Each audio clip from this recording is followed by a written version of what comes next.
Michael Jackson dazzles people, mesmerizes people, hypnotizes people. He's just so powerful. Yeah, I mean, I remember standing in the control room when we were doing the drums to Beat It with Jeff Porcaro. And I mean, what can you say? It was amazing. Dancing. He could be in the studio singing, and it could be the two of us. Performer. Or he could be on stage in front of 100,000 people. And there's no difference in the energy, there's no difference in the performance. Unbelievable, nobody like him. So every time he performs, it's that quality, it's that commitment to the music. I think he was ahead of the world in moving somewhere very, very different.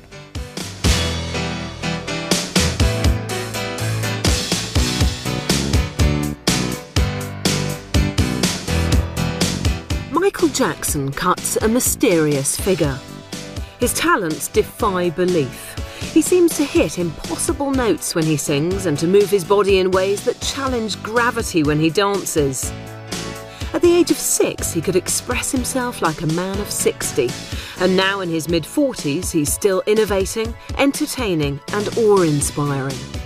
There is no one else like him.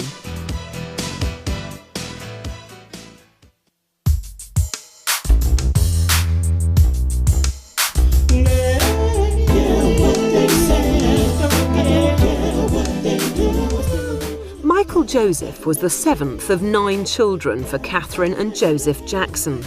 He was born on August the 29th, 1958 in Gary, Indiana, into an extraordinarily talented family.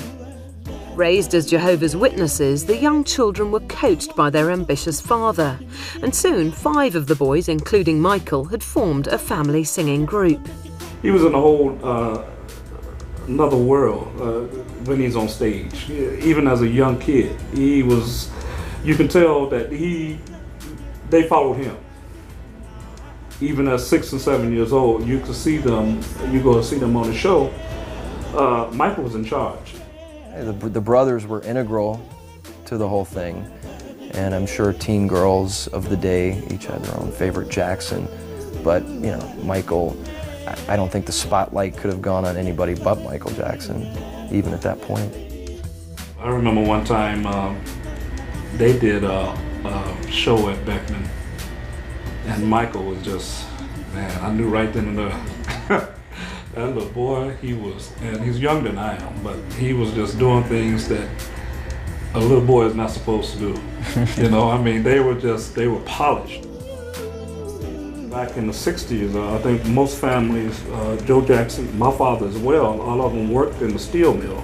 The thing that Joe Jackson did was able to bring his family out of poverty and have them do something that they love to do. I take my hat off to him. He brought them out of a situation that almost everybody in Gary and in Chicago and Detroit region was going through. They performed in all sorts of local shows, talent contests and schools, including one at Beckman High School where Jermaine was a pupil. By 1963, Michael, with his distinctive high vocals, was the lead singer of the family group. Well, we did a show with the Jackson 5, and also I said we went to the same school, so you pass them up and down the hallway. I didn't know who they were until they dropped their first 45. The name of it was Big Boy, on an independent label called Steel Town. When that record was released on a local radio, you know, local around Chicago, Indiana area, everybody flocked and bought it. I mean, by the droves and bought it. After the success of Big Boy, the Jackson 5 were snapped up by Detroit's legendary record label Motown. Here they found themselves under the wing of Motown founder and president Berry Gordy. The label had moved from being this really reliable, pop machine almost, cranking out hits, to a situation where we had artists like Marvin Gaye who were beginning to expand their horizons, and Stevie Wonder, who were getting away from the strict pop kind of thing. And it was clear that Motown was slowing down in that way. It wasn't there wasn't a top 10 hit every week anymore. And along comes the Jackson 5 and Berry Gordy with his magic touch. So the Jackson family came to Motown at the perfect time. First time I heard I Want You Back, I just loved it, and I just loved the sound of it. It had a sound that I had never heard before. I knew they were going to make it. It would have been Motown, it would have been somebody else, but they just had that oomph, and what really set them apart was the showmanship. At the age of 6 years old, Michael was doing splits and doing things that, doing the James, back in the day, you used to do the James Brown. It used to be a dance style with James Brown. You wiggle your feet, do like James Brown. He had it down. So yeah, I knew they were gonna make it.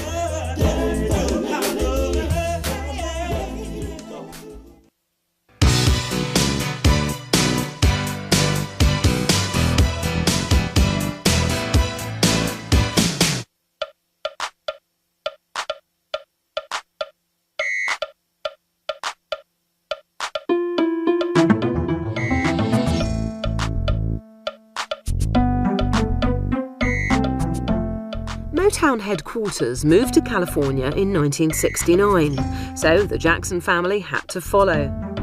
Now based in Encino, California, the Jackson 5 faced a lot of criticism in those early days. The critics all hated the Jacksons because they were bubblegum. There were a lot of protest songs going on, and they said that, because of the Vietnam War and all of the civil rights, and they said the Jacksons weren't relevant. You're always on my mind. Find another place to hide. They weren't singing about war. They weren't singing about protest. They were singing about love. I Want You Back. Stop the Love You Save. ABC. Never Can Say Goodbye. Well, we've since discovered how relevant they became. They said they weren't going to last. So, once again, the critics were wrong. Another brother, Randy, replaced Jermaine, and the Jackson 5 became the Jacksons because Motown retained the copyright on the band name. Jermaine, who had recently married Berry Gordy's daughter, remained on the Motown label as a solo artist. Despite injecting new life into the label, the Jackson 5 Motown marriage was short-lived, and they soon signed a new deal with CBS offshoot Epic. Well, as you recall, the war ended, I believe, in 74, 75. The troops, for the most part, pulled out of Vietnam. 75 was the year that the Jacksons left Motown, 75 or 76. And moved to CBS. The move left the brothers free from the restrictions that came from carrying the Motown banner, and the real credibility began. What was significant was to be able to freely write the songs that you want to write and to grow as songwriters. They didn't want to continue writing, back then we called it bubblegum. They didn't want to continue writing that. To me, it was just the second coming of the Jacksons. It was just a more mature Jackson. It was writing, producing, you had a chance to hear and listen to what they wanted to do. And at that particular time, I think that's how Michael developed his skills as far as being a good songwriter and producer. At this point, the world began to see the extent and depth of Michael's musical creativity. I'd like to say thank you very much. What Motown taught Michael Jackson is melody and the way rhythm works with melody in a pop format. He was a guy who, because of what Motown was groomed with a pop sense, and that's something that shone through on Thriller and all those big albums that he went on to make in the 80s and 90s. I said you need to leave my dreams tonight.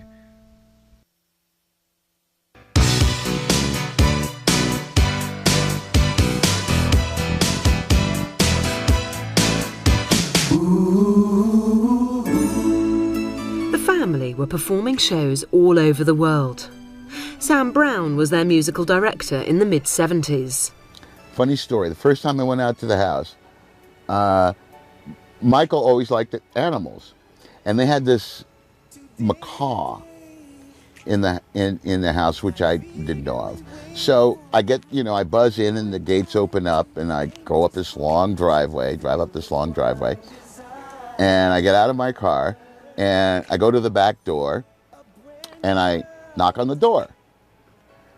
And I hear this voice say, "Who is it?" And I say, "This is Sam Brown.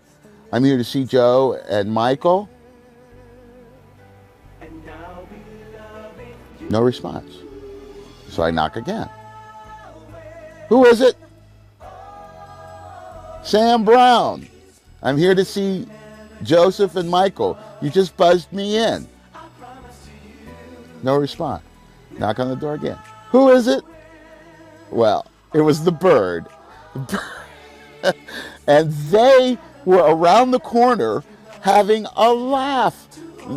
Michael and Jermaine and Jackie and Marlon were around the corner holding their noses to keep from laughing out loud. The closeness of family, it gives you ability to know each other's voices 24/7, know who's going to do what. Any song you're singing, you're able to sing in harmony if you want to. Versus a group that's put together, a family group, they're more at ease on stage, number one, and more at ease at rehearsal. There's no ego. Now tell me, what do you think is the success of the Jacksons, yourself and the Jacksons? I would say probably togetherness or just enjoying our work a lot, putting a lot of love into it, all our efforts. Wherever they went, the Jacksons were received by frenzied audiences who followed them relentlessly. When we were in Caracas, Venezuela, and we were playing a soccer stadium that held 60,000 people, and we were downstairs in the dressing rooms, and the walls are concrete, with this lime green paint on the walls. All of a sudden, we heard this, "Oh, oh, oh, oh, oh." And it was the sound of the entire stadium stomping their feet because the opening act was finished and there was an intermission and they wanted the Jacksons to come out, and it was scary. As we walked up the ramp, the closer we got, and you could hear the announcer, in Spanish, and saying, "Tito, Jermaine, Jackie." And then we were at the ramp, and Bill Bray was in front, who was their head bodyguard security, and the band and I are back there, and he says, "The Jackson 5," and it was this huge roar from the crowd and screaming, and it was unbelievable. Because I love it. You have to like it to be in it this long. Yeah. Or you go crazy. It's so much. We've been traveling the world and making records and just having a great time. Michael always worked harder than his brothers. There was very little that could distract him. His one weakness, however, were amusement parks. The boys, Jermaine, Jackie, Marlon, Tito, used to like to play basketball with the band members. They had a little basketball court. And Michael was always about working. It was time to work, Michael wanted to work. And he would often come to me and he'd say, "Sam, would you tell the boys to come on, let's go?" So then I'd have to go outside and say, "Okay guys, let's wrap it up." And of course they're going, "Okay, we just got 5 more minutes. We're almost through with this game." I was like, "Michael wants to get started, guys, let's go." So Michael he didn't want to tell his brothers what to do because he was like almost the youngest. So he'd have me do it. Michael loves amusement parks. I think that goes without saying. Everybody knows that by now. And Michael would always ask if there was an amusement park nearby because he'd want to go. So we were in Caracas. One morning, there's a knock on my door, and it's Bill Bray, who is head of security. And he says, Michael wants to go to this amusement park, and nobody else wants to go. Everybody's sleeping and they don't want to go. And he said Michael said to ask you, he said, you might want to go because you like amusement parks. And I do. And I said, sure, I'll go with you guys. So it was the three of us. So we traipsed off to this little amusement park with rides, and they had literally opened it up early so Michael could go in there and not be bothered. So I took some pictures of Michael on this kind of Ferris wheel kind of ride with Bill sitting next to him, and I was in the front car. Though he was still part of the family group, Michael's solo career aspirations soon started overtaking the work he did with the Jacksons.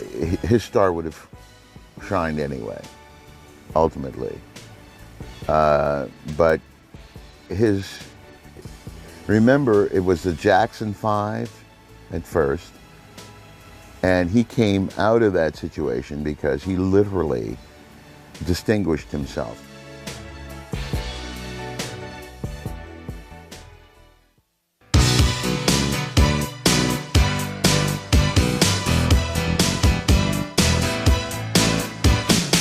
It all starts with the record, Michael once told me. Everything, and he, pointed around and he said, Billy, this all starts with the record, so we gotta make this great. In 1979, at the age of 20, Michael released Off the Wall, his first solo album for Epic. Fans heard a new, more mature Michael, with a deeper voice and more adventurous tracks. Off the Wall went on to sell 12 million copies worldwide. This record announced to the world the arrival of Michael Jackson, solo artist. He has been creating amazing songs ever since. The best one is definitely Billie Jean. Heartbreak Hotel. Black or white? It has to be I Wanna Rock With You. That song. Of course I like I'll Be There. That's like my guy to girl song. Smooth Criminal. Heal the World, which was, of course, has become an anthem of songs. Thriller.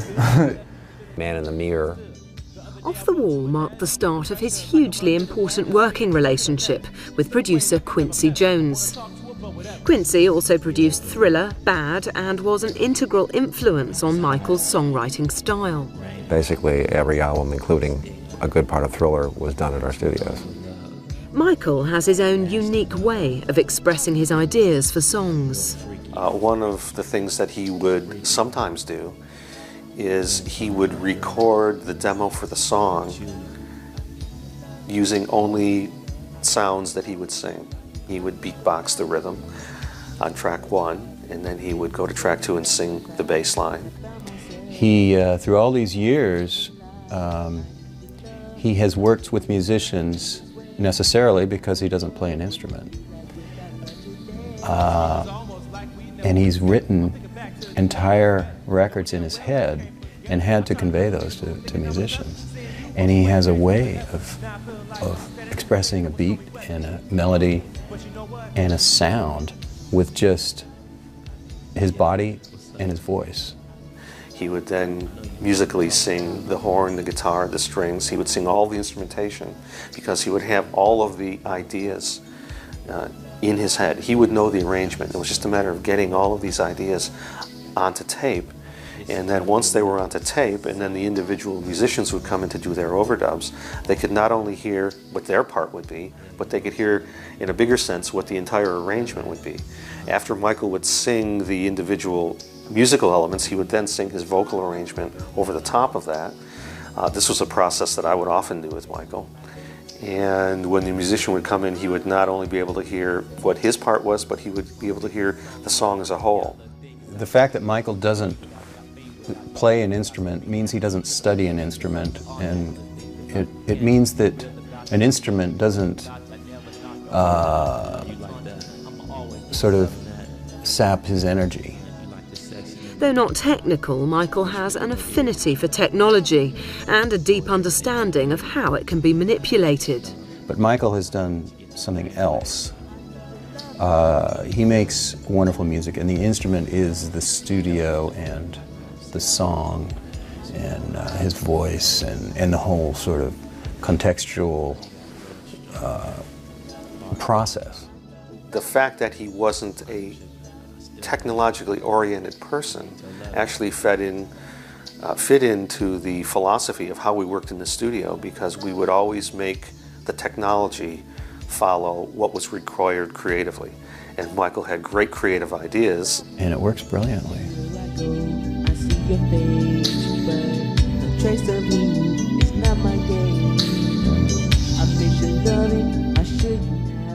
Well, record one is, apart from being, technically almost beyond state of the art, there is equipment here that is built from scratch that exists in no other studio. The console that was in this room at the time that we did those records was built by us by hand, just one of a kind. And also our monitor systems are pretty stunning. And if you saw the one in the big room there, which we built for Michael, there's nothing like it anywhere. Which is why, now Dr. Dre and Eminem and all those clients love that room, because the sound from the loudspeakers is astonishing, and Michael does enjoy listening to it at fairly high levels. One time I went in, Michael, they had just finished a song, and Michael says, "You got to hear this." So I remember I went in and I sat down at the center of the console, and he turns to Bruce as the engineer and says, "Okay, Bruce, hurt me." And there's a mark for that, the hurt me mark. And he turned it up to that, and they hit play, and I can't even tell you how loud it was. Back in 1975, Sam Brown wrote One Day in Your Life for Michael and recalls that day recording in the studio. And so the way Michael was working back then, he put the headphones on, he's in front of the mic, and he'd say, "Roll the tape." So we'd roll the tape with a demo singer singing it, and he'd listen to the first 8 bars, and he'd be sitting there, and he's listening, and he says, "Go back," and listens again, "Go back," and listens again, and he says, "Okay, I'm ready," and he starts to sing. And what was interesting, the first thing I noticed is that he has a phenomenal ear, because he was taking the phrasing, which singers don't normally do, the demo singer, and singing the phrasing precisely the way they sang it. And so he did the first 8 bars. And so he said, "How'd that sound?" And I said, "That sounded great. That's right on the money." He says, "Okay, now let me sing it my way." So then he starts to sing it in a totally different phrasing, just like that. He had copped the phrasing of the demo singer off the tape, and now he's adding Michael Jackson to it.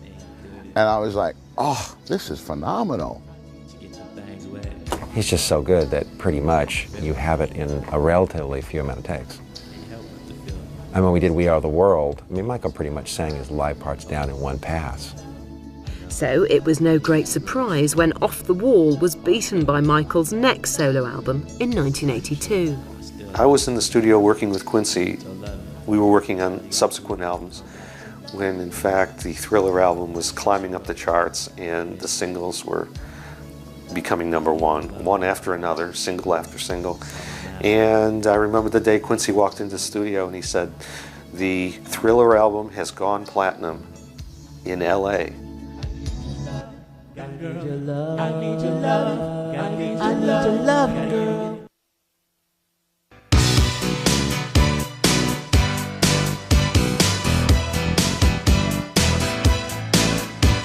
I think someone said the word holistic. I think he does think of the whole picture of what he's doing when he does stuff.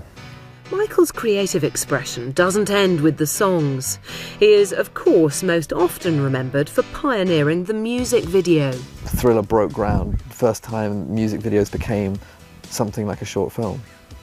Michael was certainly one of the pioneers in the entire music video field.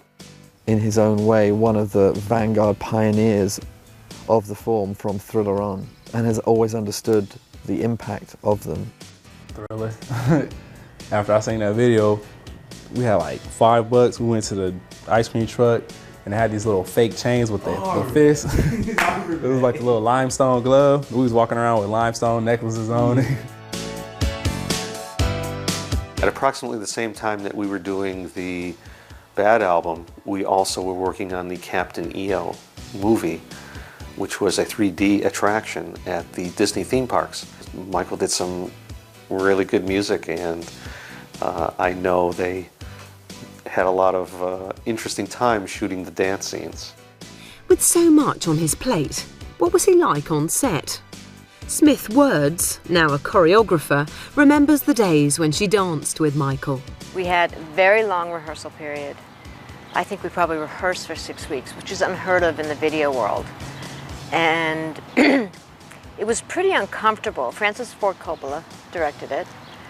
And I believe George Lucas was actually producing it. Because we were in 3D, we had 3D lighting, so it was extra hot. It was triple the lighting. We were in rubber suits, rubberized jumpsuits, in 3D lighting, and with all the steam. And Michael was great.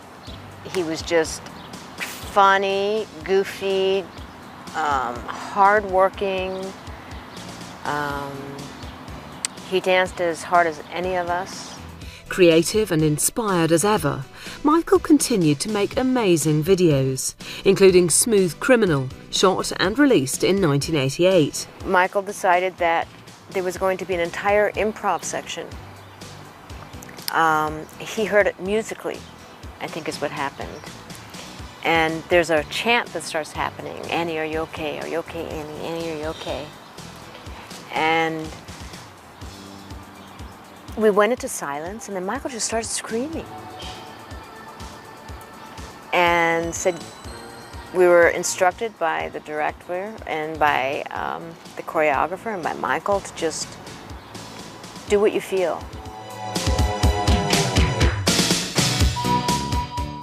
And you see legs flying. In fact, I know there was one shot where I start off that thing. Wait a minute, it starts on me. There's a little cat that walks across the piano, and then you see glass break, and then you see I did this big arch, and then I did a thing with my leg, and that's the beginning of that section.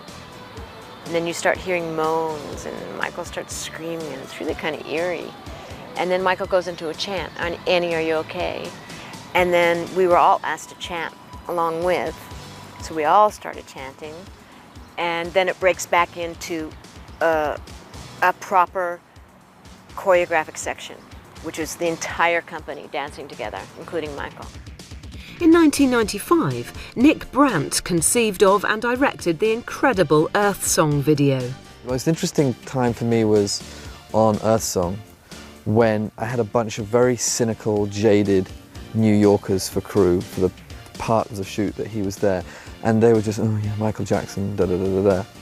But then when he started singing at the end of that song, and he's just screaming out the vocals, you could just see, you just look around, and everybody had stopped in their tracks and was watching him riveted.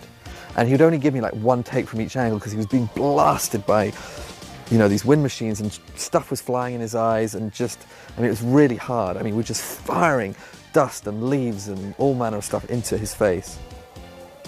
And everybody was just electrified. And he completely turned everybody around.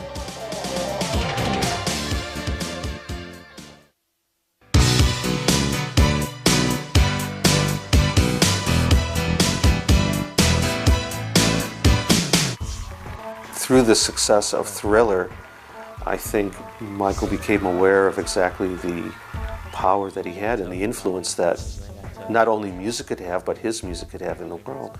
And many of the themes in some of the later projects were very much a reflection of what Michael's concerns are for the world, for people, for children.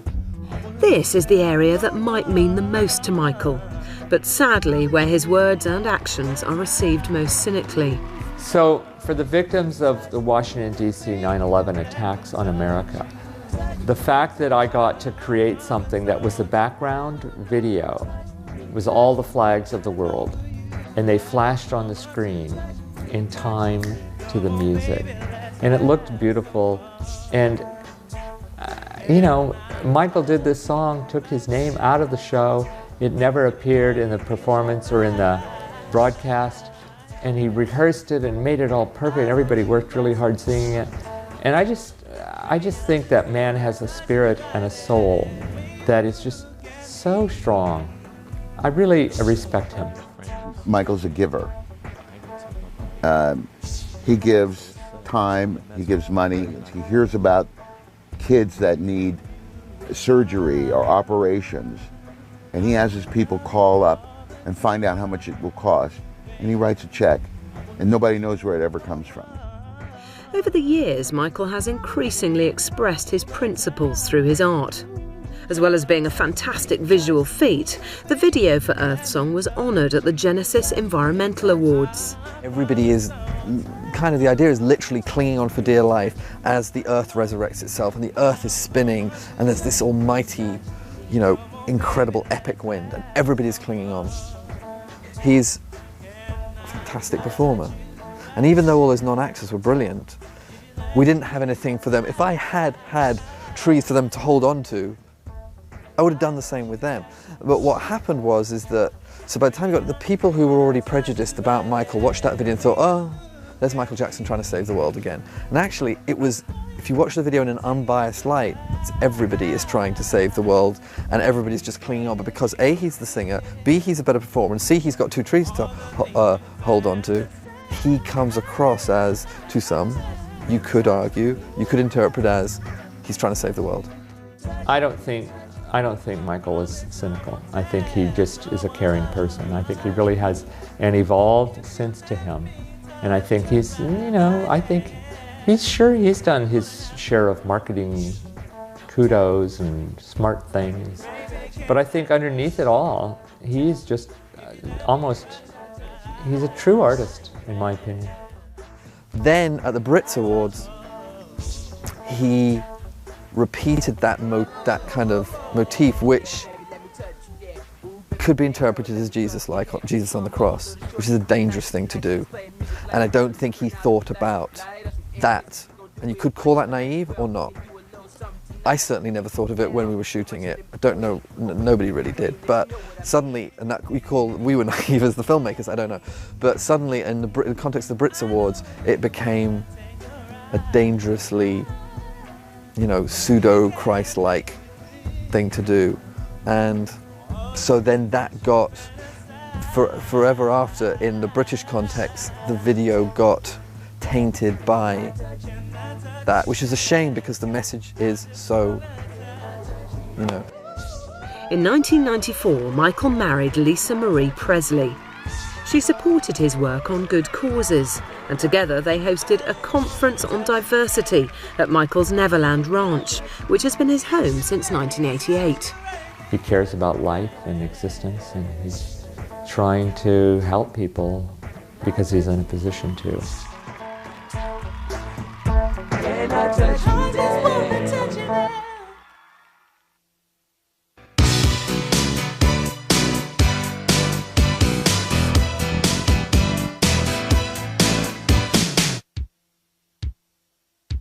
It's impossible to pinpoint where Michael's music ends and his dance begins.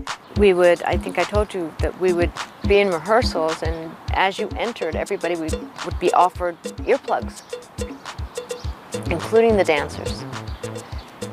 And because the music was so loud that it would rock the floor.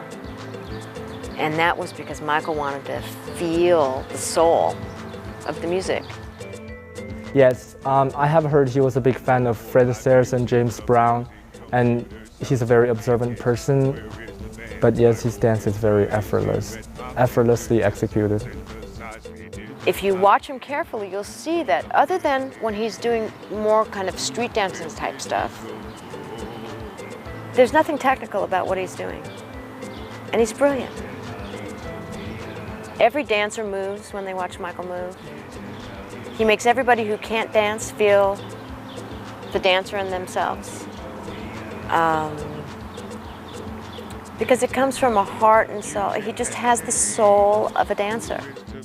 And perhaps Michael's most famous trademark is his moonwalk. Now, I've heard he was inspired by a little kid in New York, but he just embellished and perfected it, and he did it just so flawlessly that it looks like it's defying gravity, and people just think, wow, and people start imitating, and people have no idea how to imitate. And I spent like 2 days trying to figure out how to moonwalk. Everything is just very flowing, and he just looks like a boneless person. One of Michael's best friends believes there is plenty more that can be done with the moonwalk.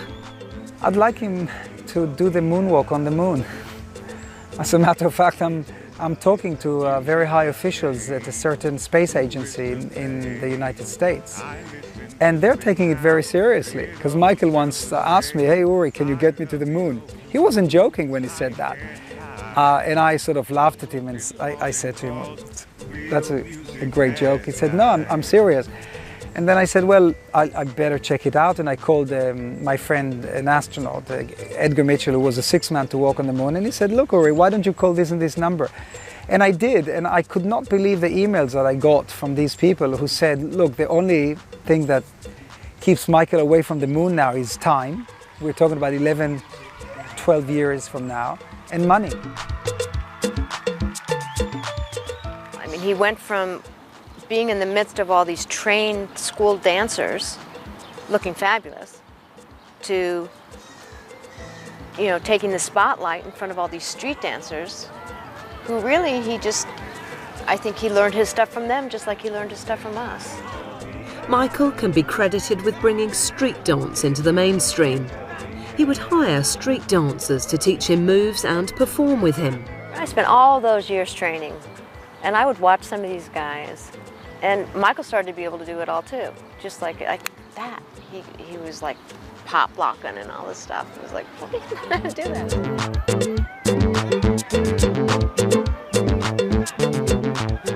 And watching Mike on stage, the way he dances, he's the one that inspired me to break dance.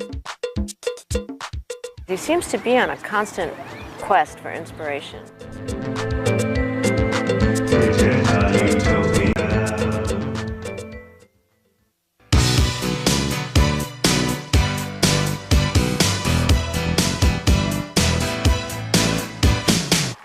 A side of Michael that is little known is his business savvy. This is a man who knows what he wants, knows how to get it, and knows exactly who can help get him there. He chooses to run an organization making a record of musicians, engineers, producers, writers. These are some flaky people. And he finds a way to motivate them, organize them, make them compete with one another. I mean, you would have thought he had read management books. He did have wonderful skills at managing all this chaos going on. And it's music, it is chaos. The professional side of Michael is highly professional. When he is working, I mean, you can cut the air in the studio with a knife.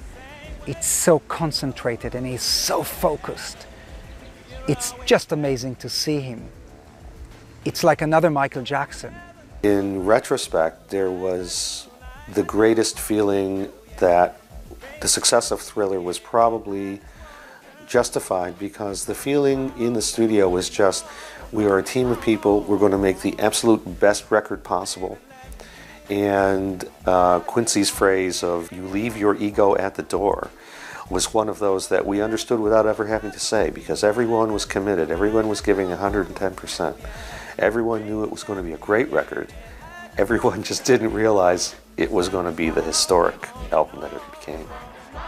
His family still remains important, and in 1984 Michael was persuaded to reunite with his brothers for the Victory Tour and album.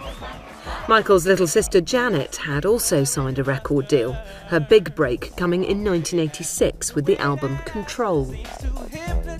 Michael knows how to give people space to work and create an exciting work environment. He was making the Bad album at the time, and he would have me go to his house in Encino, where he had a really nice recording studio, and work on demos with him. He'd show up pretty much every day, unless he went out of town. He was well conscious of the, I wouldn't call it pressure, because I don't think, he never showed to me that he felt pressure, but he was just burning with ambition, and he wanted to beat whatever the last album did. He always wanted to beat it. We did Smooth Criminal, and every day at lunch, the entire cast of dancers was invited to dailies. And dailies are the rushes where you get to go and see all the footage from the day before. It's unheard of. You don't allow the producers rarely allow any performer into the rushes or into the dailies. And Michael just made sure that we got that kind of reward for our work. That it was a really nice gift. It was a really nice gift, and I've never received that anywhere else. One time I recall, I'll tell you a quick story. He sang something on one of the songs that I wrote called You Are There, which comes out on compilation. And he sang it in a way which I didn't particularly care for. He added something to it. And I said, Michael, let's do that take again. And he said, oh, Sam, that was great. And I said, I didn't like it. Can you do it more this way? And Michael said, okay, but you're not going to like it. And he did it the way I asked him to do it, and he did it exactly the way I asked him to do it. And in the studio, I thought it was great. I got home and I listened to the two versions, and I went, damn, he's right. I like his version better. So I called him on the phone and I said, Michael, you were right. Your version is better. I like your take on it better. And all he said was, told you so. That sums it up for someone who's of that stature. He would do it anyway. If you asked him to do it, he would do it. And he'd do it to the best of his abilities, in the confidence and certainty you would like what he did, ultimately at the end. Michael has consistently managed to pick the right people to contribute to his projects. And Michael, of course, is always, he's got this radar on, scanning, trying to figure out who you are, and if you're jive or BSing, and if you really know your craft, and so he was sizing me up. I think one of the great things about Michael and his success has been those teams of people that he's worked with. Of course, on Thriller, that team of people was brought together by Quincy.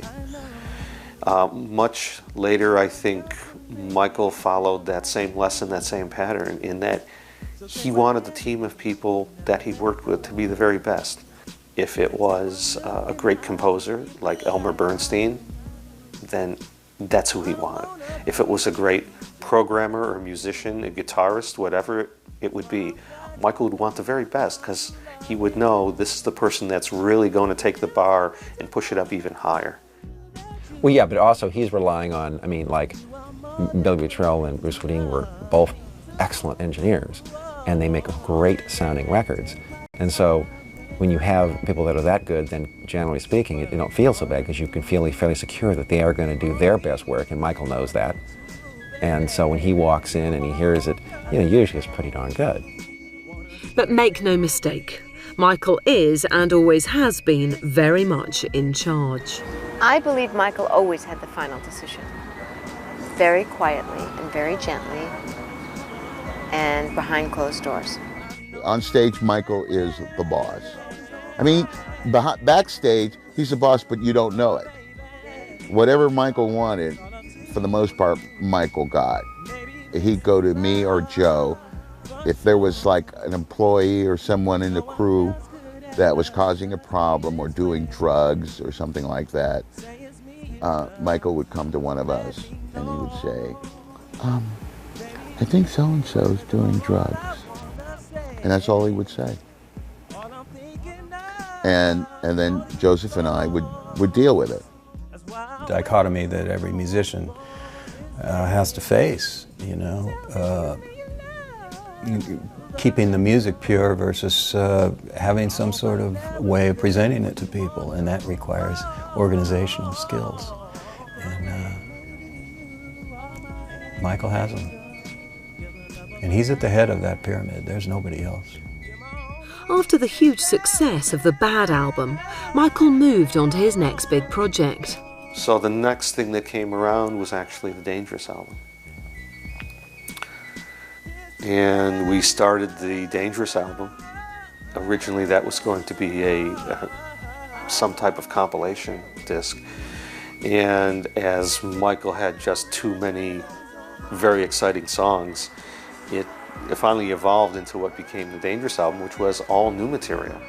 Probably the biggest hits from that album was, of course, the Black or White, which had a really exciting music video, which again brought John Landis back to work with Michael. The Black or White video saw the use of morphing for the first time. Smith Words choreographed the morphing sequence. So I needed to create something that had the sense of music and rhythm, that as we changed, John Landis had something to cut back to morph, and that it had continuity. So I had to teach them a little thing that was just from here up. He was still creating and inspiring as much as ever, but one crucial variable had changed. His partnership with Quincy Jones had come to an end. Losing Quincy was a tough call because Quincy's so good at that. He's really good at, when they've reached it, moving on. You know, and it's great to have an artist, to have someone like that who can really keep things moving efficiently and know that the best performance has been delivered and there's no reason to go any further.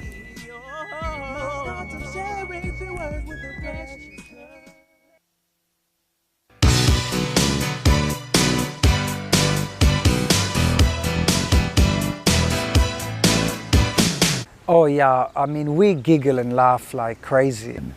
And Michael likes to have fun and play. I told you that. He's, you know, very entertaining. It was very funny. We had a nice time. It was just a blast. A lot of fun. I enjoyed every minute of it. I want to look into your eyes and see forever.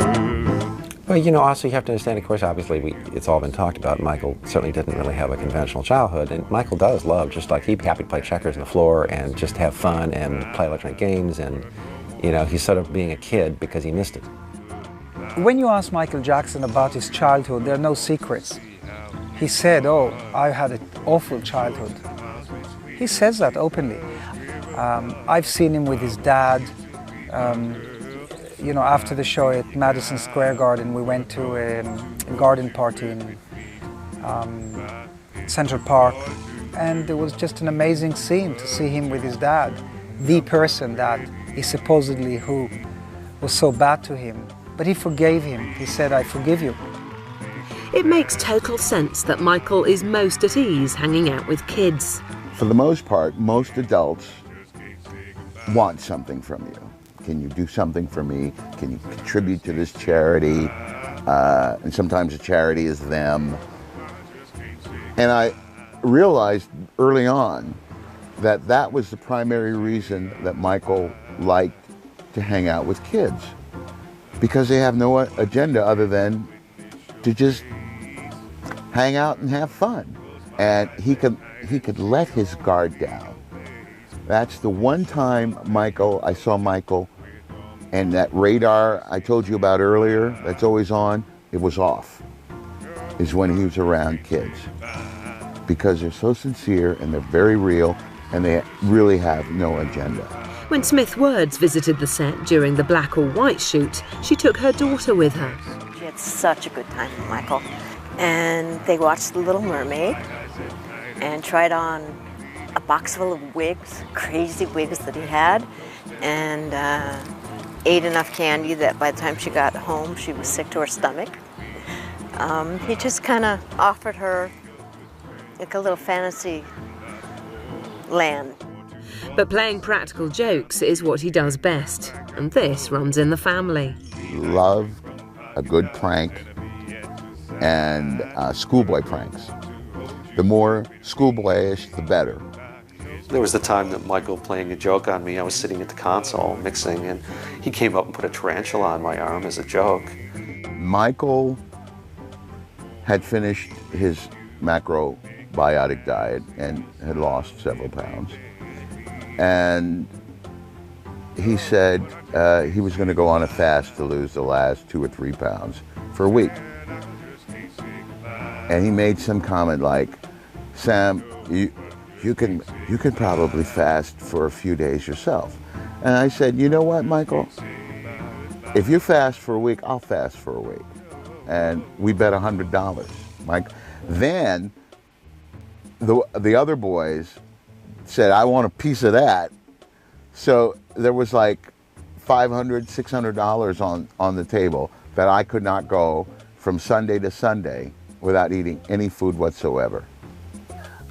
During the Thriller album, he'd bring Muscles to the studio, and Muscles was a blonde boa constrictor, and Muscles would crawl across the recording console and then turn around and crawl back across the console, and make his way through the wires and everything. That was memorable because Quincy didn't really like snakes very well. So Quincy and the snake never got along. Saturday, we were like one day out, away from the completion of the week. And we're on the bus, and Michael was supposed to be fasting, but the bus is dark on the inside at night when we were driving, and I noticed the refrigerator door opening, and I saw that it was Michael. And Michael was going in this little tin foil and taking a bite of chicken out. And I said, that's a little bit cheeky. He's cheating on the diet. So I went and got my camera. And I laid there and I waited and I waited and I waited. Sure enough, about an hour or so later, Michael got up again, went back to the refrigerator, opened it up, opened up the tin foil for some chicken, took a bite, and I got him with the camera. So the picture came out where he's like sleepy and he's got his mouth full of chicken. But he got me back, or he tried to get me back. There'd be the times that Bubbles would come to the studio when Bubbles was just a very young little chimpanzee. He was so much fun to hold. It was like, you know, having a little energetic kid. He was real cute, and he just loved to, you know, be held. And then Bubbles got a little bit older. He got more mischievous. He would always get into trouble with something. He'd love to play with equipment and push faders or do something. So there was a lot of fun times, a lot of memorable things. We were at a hotel in Hartford, Connecticut, and there's a knock at my door. And I open the door, and there are like 8 bus boys or waiters in these white coats, and each one of them has a tray filled with food, wheeling it into my room. All this food. Must have been everything that was on the menu.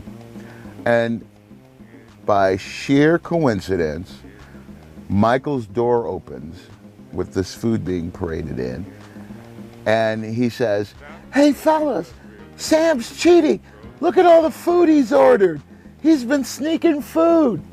But he fessed up, but it was quite funny. One time he walked in, he drove in some beat up old van. Personally, he drove in, and he had like, you know, the dark glasses with a phony nose. And he says, "How do I look? You know, this is my disguise for today." He's been so hounded that when he's free, not to be hounded. And even when I've seen him doing interviews, he's a different person than he is when he's not. He's more, it's a different Michael. And now Michael has his own children, to whom he is completely devoted. Such a good father today because he's giving back to his kids what he never had. And the kids are fantastic kids. They're highly intelligent, and they have everything that other kids have. But remember, he's a celebrity. He's the most famous person in the world. You know, any child that grows up in a household that the father or the mother are celebrities do have unusual lives, for goodness sake.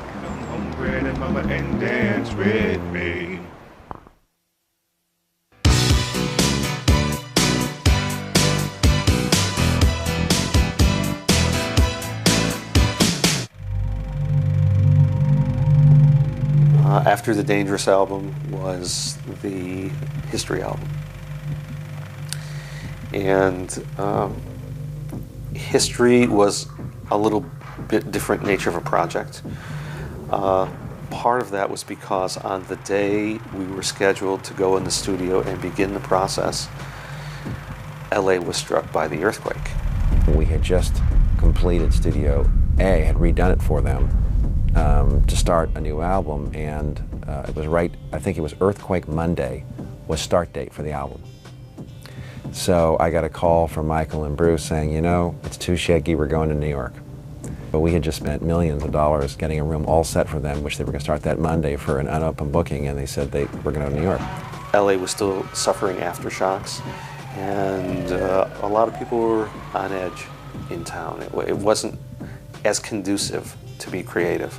So I got a call, you know, it was 6 months later saying, it's too damn cold to do vocals in New York, we're coming back. And so they spent another year here finishing the record. Again, that was an album that was partially a compilation of greatest hits, and a second disc which was entirely new material.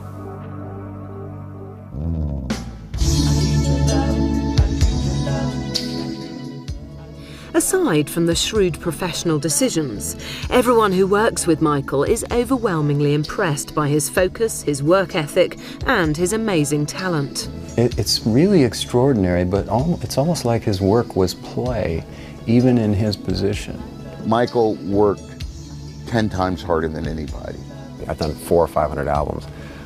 You know, being with Michael is as exciting, you know, on a musical level as any person I've ever worked with. And he's sort of like Robin Williams, he's always on. He was the most instinctive, is the most instinctive musician I've ever met, the most talented. I've never worked with anyone more committed, more focused, more in tune with the music. In all my connections to him, where I was in the same room when rehearsal was happening for a concert or anything, he is so focused.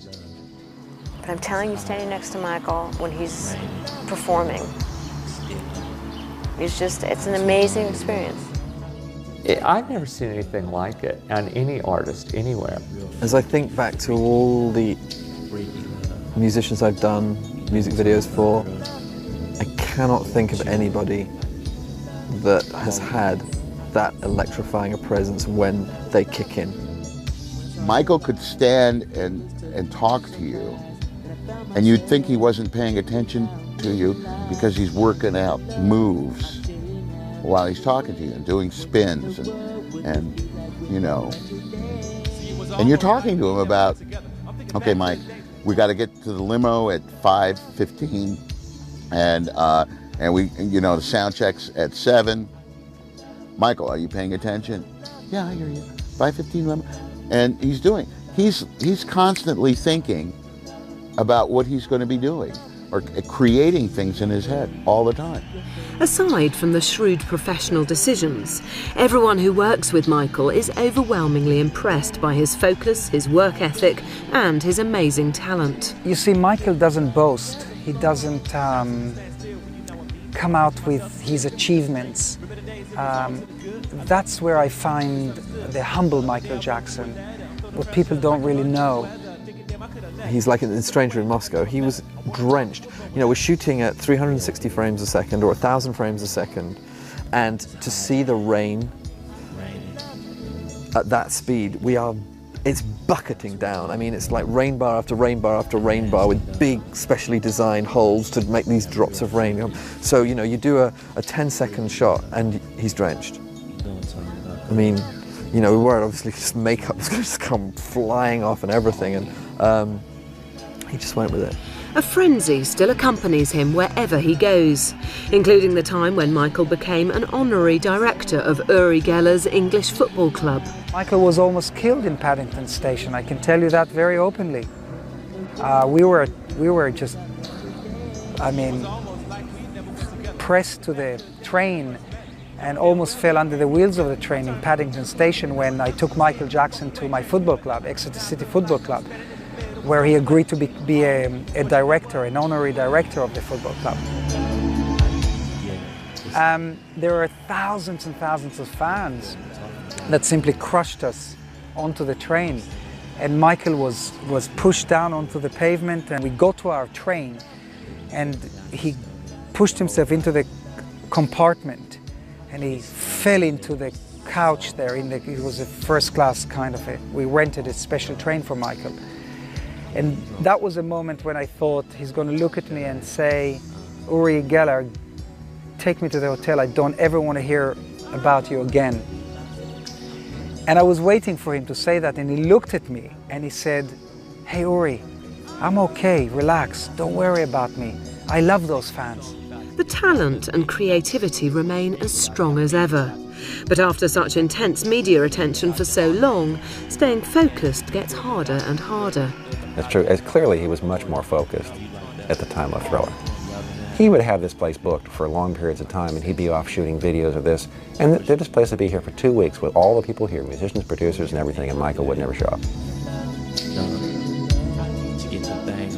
You know, with all the conflicts with the record label and all the various issues that he's dealing with, I'd say it'd be awfully hard to concentrate and put out your best effort on an album right now. Well, he seems to be so busy fighting everything instead of just doing his work.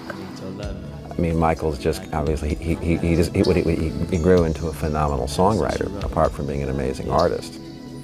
And he's had a lot of, you know, good people around him for a lot of years. I'd say the issue now is more that I think Michael could certainly come back and do as good a record as he's ever done. He hasn't lost anything talent-wise. He's just as great as he's always been. It's just a question of centering. I need to love you, girl.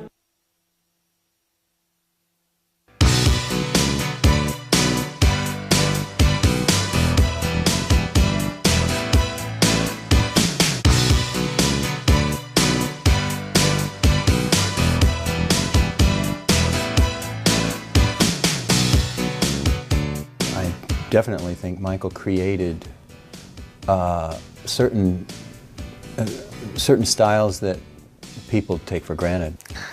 I guess you might say that Michael laid the foundation for what evolved into the current type of urban and hip-hop music. The way the records are put together now, the use of the way background vocals are stacked, the way the rhythm track is put together, built piece by piece, the way the lead works against the backgrounds and the track. It was all innovated by Michael. But as far as being able to compete with standards now, it's going to be a little bit different because the standards aren't the same. Back then it was based on talent, and now it's based on production, basically. How good is your beat? He has the ability to cross over into so many areas of music. Of course, he comes from an R&B background, but the pop, the rock, all of the influences are there. So, I mean, as far as his last album, Invincible, I feel like that can compete with what goes on now, because, you know, with time you have to evolve and step up to handle the new competition that's going on. But as far as talent, just raw talent, any of these guys out here, I think he can still blow them out the water easily without no issues. Michael Jackson has already created a powerful legacy for himself and is not finished yet. I think a lot of this other stuff will just go away over time because it's not really relevant to what he did musically. And then I'm sure that his albums will be played, 25 years from now. The cuts from any number of his records that are great are still great, and they will be great, and all this other stuff will just go away. Michael will go down in history known for the great music that he's done, the great songs that he's written, the influence that he's had on how people perceive music in a visual context through the entire music video format. The audience has always known Michael was sincere and real. He's had music that's been the most energetic, dance-oriented style, and at the same time he's done music that's been the most personal and touching. So, excuse me. He created a whole scene of dance that didn't exist before. I think it starts with the songs still, which would touch people in any decade. And he's done it all over the world. He's a mystifier. That's the right word for him. Michael is a mystifier. And as long as you're controversial, people will never forget you. So I would hope his legacy would be that he brought soul to the commercial world. Michael sounds like Michael. His records I can't compare them to anything else because they really are unique. I mean, when you talk about Off the Wall and Thriller, I think that they are standards. That's, what can you say?